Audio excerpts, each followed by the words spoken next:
I'm going to talk about the inner meaning of the symbols of Christmas that we see out and about and that come through the ages and different cultures and that to us. I'm not going to touch on the nativity story, though, okay, because I think that's coming next week. Yes, next week. Now, Ernest Holmes says that Christmas is the most glorious tradition on the face of the earth, the greatest idea of profound simplicity ever uttered by the mind of man, the sweetest story ever told. But we must bring it to earth. What good is it to merely sing praises to a heavenly host? What good to look back 2,000 years ago to watch a divine event of the incarnation of light and love, wisdom, truth, beauty, majesty, power, and might? What good unless right now Christ is born in us today? This is our prayer for this season. As we lift our heart and soul and mind to the glory of that which is, may the inspiration of the infinite Spirit within us make us aware of our eternal birth forever taking place. Science of Mind teaches that the Christ that we celebrate at Christmas time is the light that is born within each individual consciousness as we awaken to our own divinity, our true nature. At Christmas, we celebrate this awakening. Our spiritual journey often begins with a return to innocence, where we let go of condemnation and judgment and release the error of the past so that our true nature can express itself in its wholeness. This is a time of celebration. It's a time of remembrance, a time of spiritual connection that crosses all time and dimensions. Ancient traditions that honor life, honor that which is greater than ourselves. A time to reflect and deepen our awareness of the presence and activity of Spirit. And of course, ultimately come to realize that Christmas is every day. The Christmas season abounds with holiday customs and traditions, and most of us don't even stop to think about them, other than to complain that things seem to be too commercial. Well, if you think things are too commercial, we'll get rid of that idea today. Hopefully, by the end of this, you'll be able to look at these symbols in a different way. Because, we go through the routines, we stuff stockings, we give gifts, and we have all these modern-day traditions, and so many of us just live them on the surface. But with these wonderful, rich symbols, this is a time where we can really incorporate, in a daily, hourly way, our connection with our spiritual life and the emerging light and birth within us, because you see these symbols everywhere. And so instead of just saying, oh, Rudolph the Red-Nosed Reindeer, bah humbug, you'll learn something today about the importance of the reindeer to this wonderful celebration and the message of abundance to us that this symbol brings. Symbols always tell us that there's more than meets the eye, and they're everywhere. In one sense, we experience our world through symbols. And this doesn't take away from any of the symbols that we have here, but our symbols are deeply personal. And it is important that you find these symbols and what they mean for you too. And so I will make some suggestions and share some ideas that have been shared through the ages. But ultimately, I invite you to take these ideas and discover their truth and see how it helps you mark this special time of year. The true Christmas experience is our rebirth from a material approach to life to a deeper perception that reveals the kingdom of God within us. So now, let's take a look. The holiday of Christmas and midwinter goes way, way back. The ancient Egyptians worshipped the sun god by the name of Ra, and apparently, this Ra had the head of a hawk and wore the sun as a blazing disc in his crown. At solstice, he was sick, and he began to get well. And so all of the people in the kingdom filled their homes with decorations and food to honor his healing. Now, our traditional Western holiday comes mostly through the Celtic and Saxon traditions. and Romans. The Celts and Saxons, they celebrate Yule, Y-U-L-E. We heard of Yuletide. What the word Yule means is the wheel of the year. And so each year we celebrate the turning of the year, the coming of the new. And this usually happened in the solstice. The solstice has always been a very significant time for people. The major reason was that winter was about. And in the time of yore, people didn't always know whether they would survive winter because of the conditions. And so the preparations getting up to the solstice, the darkest time of the year, meant bringing in all of the harvest, and they usually harvested the cattle so they wouldn't have to feed them over the winter. And so this was a time when they usually had an abundance of food and probably fresh meat for the first time in the year. And of course, this celebration at the solstice it had to be managed because you didn't want to eat a whole larder. But it was a great time of celebration.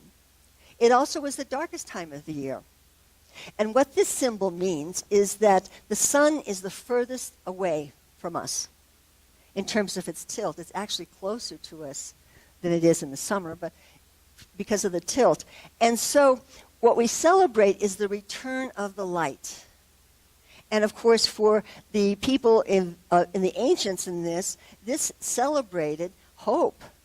Spring would return. There was a confidence that from the solstice, the sun would come back reliably.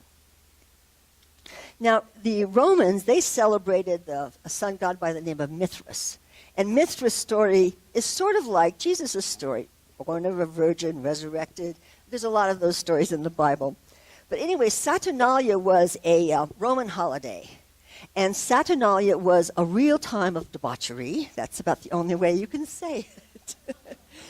It lasted about 12 days, starting on the 21st of December.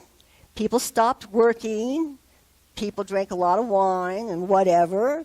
And they oftentimes changed roles. The masters became the slaves, and the slaves became the masters. But it was a jolly time in old Rome. And of course, it was such a good time that the Christian church, which was establishing itself, then said, how are we going to get people to celebrate what we want? What they did was they adopted Saturnalia.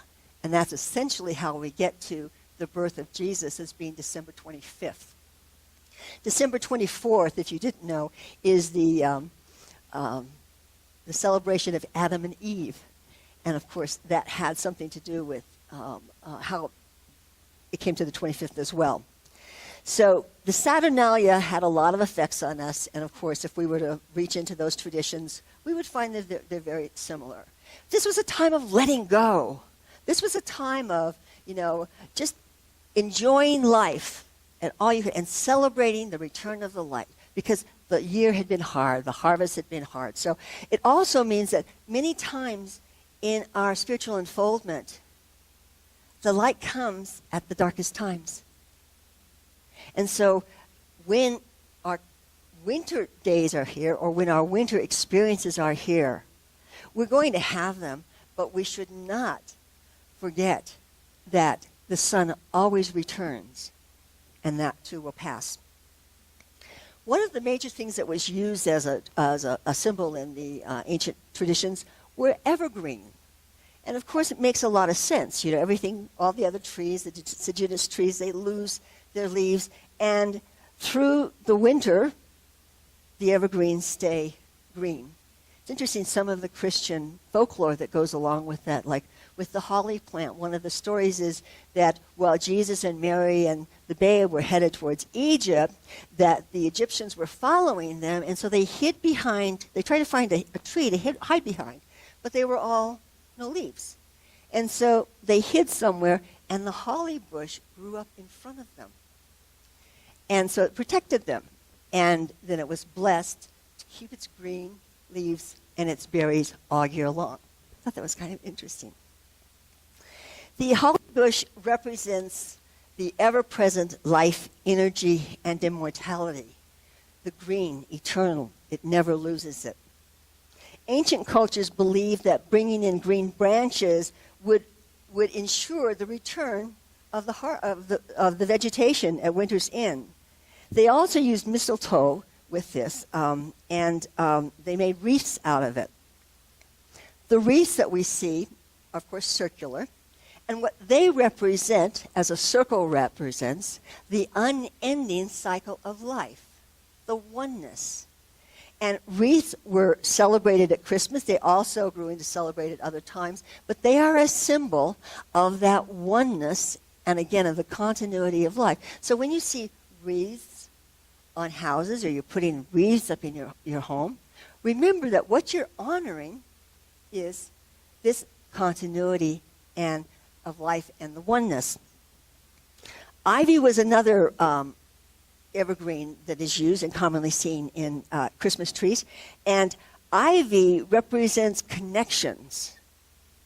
And if any of you have had ivy growing, you know that it connects with wherever it comes into contact with. And these connections, they're not timid. If you've ever tried to get holly or ivy off of a building, it's no easy feat. But that's what it represents. It represents connection. It represents opportunity, friendship. And the Druids thought of it as vibrancy. Oftentimes they wear ivy in that. It's a symbol of survival and determination because it, too, survives the harshest of climates.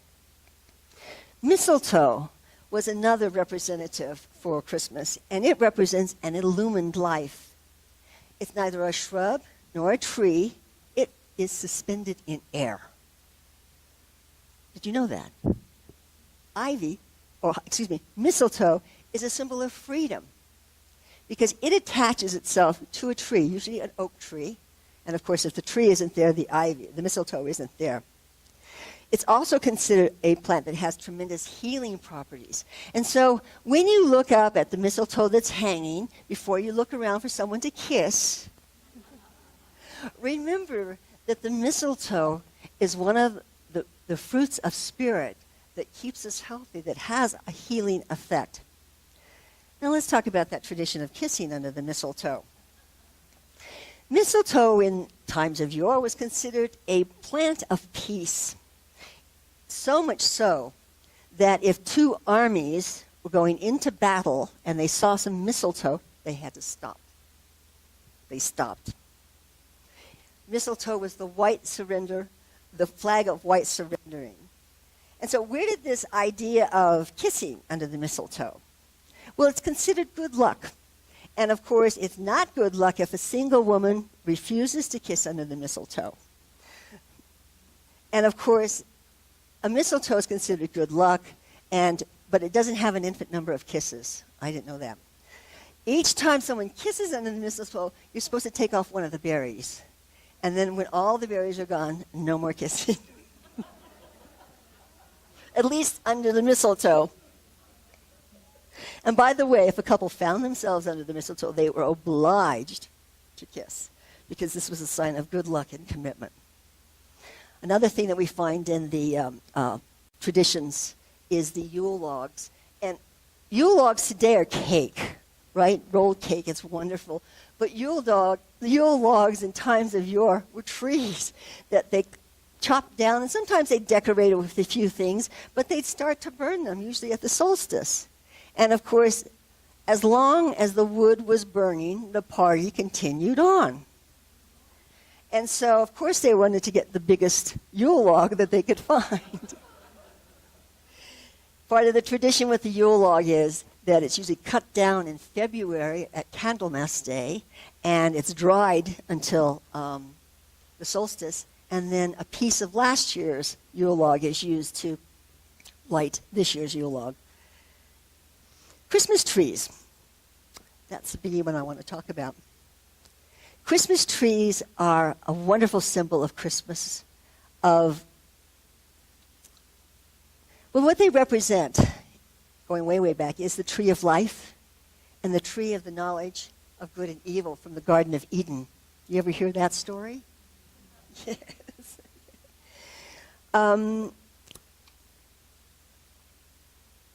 And I just want to say something about the tree of life and the tree of knowledge, because when we look at this, that's what is represented there. Most of us are taught there were two trees in the garden. Well, there's another theory that there was one tree in the garden, and on one side it was a tree of the knowledge of good and evil, and on the other side it was a tree of life. And when you think about the tree of the knowledge of good and evil, we immediately start into judgment. This is good, this is bad, duality. Well, that's one part of it. But the other part of it, and this has to do with how the idea of tree of life shows up in some other languages, and that is, if you have the knowledge of good and evil, you have all knowledge. So that tree of the knowledge is the knowledge of all. And of course, Adam and Eve, they ate of the fruit of the tree of knowledge, and they had to leave the garden. Now, I don't want to get into how they left the garden, but rumor has it that Adam took a small twig from the tree of life and planted it outside of the garden, and that was the origin of our Christmas tree. Nice.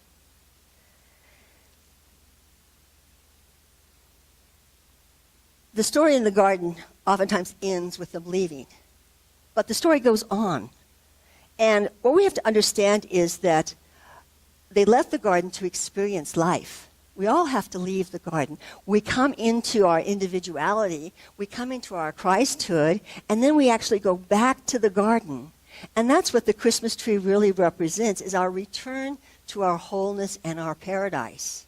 And of course, when you look at the tree, you can also see, if we were to see the stem, we could see the representation of the spine, and all the branches are the nervous system. And so when you are decorating your Christmas tree, you are celebrating yourself. And some of the ways that we celebrate ourselves with that is that we put candles or lights on a Christmas tree. Lights are fire, part of the sun. And it makes so much sense that we especially use candles during the solstice. Candles are really light beings. Every time you light a candle this season, I want you to give acknowledgement and thanks for all of the light beings, because candles are light beings. Now, eventually, candles were replaced by electric lights, and now we have LED lights. And when you put these on your Christmas tree, what you are acknowledging is all of the colors of the rainbow in creation, all of the colors that go into making this. With the ornaments, and ornaments can be just things that, what are they? I mean, they're just plastic little balls or whatever. Originally, ornaments were used to teach with before books, the internet, and television. Ornaments told stories. One of the interesting stories I think about an ornament is tinsel. I don't oftentimes think of it as an ornament, but there's a legend of the Christmas spider. There was, and this is in Germany, there was an elderly lady and her family who was very poor. And they had a Christmas tree, but they didn't have any decorations for it. And they felt really bad that they didn't have any decorations, but that was just the way it is. And so they went to sleep, and during the night, the spiders came out. And they ran all around the tree. They ran all around the tree. And in the morning, when the sun hit the tree, it looked like tinsel. That's the legend of the Christmas spider and the tinsel. The fruits that we put on the tree represent the fruits of the Holy Spirit, which are faith, love, hope, etc. Apples represent a recognition, of the deed that Eve did, and this is a celebration of that. If we hadn't left the garden, we wouldn't be here today, and we wouldn't be headed back to the garden. Bells are also something we put on trees, and when you hear the bell, the thing that happens is there's a clarity with it. So the bells represent clarity. In Buddhism, the sound of a bell is a resonance of pure wisdom, harmony, and clarity. In Asia, it's also a harmonic symbol, And in Christianity, it usually announces the presence of the Christ at Mass. Another symbol I decided to look at, since I'm a baker, I'm a Barker, but I'm also a baker, is the gingerbread man. I just thought, it was someone's recipe. But the gingerbread man represents that which doesn't create itself. Gingerbread people remind us of God's creation of Adam in the Garden of Eden and God's creation of each of us. The spices that are reminiscent in the Old Testament make the gingerbread man the color of earth, which was what Adam was created from. So gingerbread men, or people, remind us also that with food, through the process of assimilation, we take in the substance, such as the substance of light, and it becomes a part of our cells, blood and organs. And so, gingerbread men, gingerbread people, look beyond them as you consume them. Angels. Angels represent messengers from on high. Descending, and rising in angels are a conversation between God. One thing I forgot to tell you about the tree is it also symbolizes that same type of conversation because it's pointed. So the top of the tree connects with the heaven, and the bottom of the tree connects to the earth. Okay, stars. At the time there, stars always call us to look up. So when you are out and you see stars on buildings, remember that it's not just something there, but that life is asking you every time to look up from the world of appearances and materiality, to raise your consciousness to the truth of who and what you are, which is a godling. The last thing I want to touch upon, actually I have two things. The reindeer. I've got to tell you about the reindeer. The reindeer are actually based on a Nordic legend of Odin, of Thor's chariot. And the reindeer pulled the chariot and is a symbol of survivalists. They live in a very brutal environment. And of course, for indigenous people, they provide everything. Food, clothing, they provide everything. Reindeer are beasts of provision, and that's why reindeer are put on such high status. But how do they fly? I never wondered that until I was preparing for this talk. Well, reindeer have been known to have a taste for certain hallucinogenic mushrooms. And have been seen to act pretty loopy after consuming them. So apparently they fly high in a hallucinogenic kind of way. But the last thing I want to touch on are the gifts. The gifts are a big part of the season because we celebrate the process of giving and receiving. And I want you to know that whatever gift you put under the tree is wonderful. But the gift that's most important is the gift that you bring in your own presence. Not presence, presence. Your gift of time and attention means more than anything. And so, as we celebrate this season and all of these wonderful symbols, let your heart be enriched, and let that richness and light and love pour forth, and be like Spirit. Give it to everyone.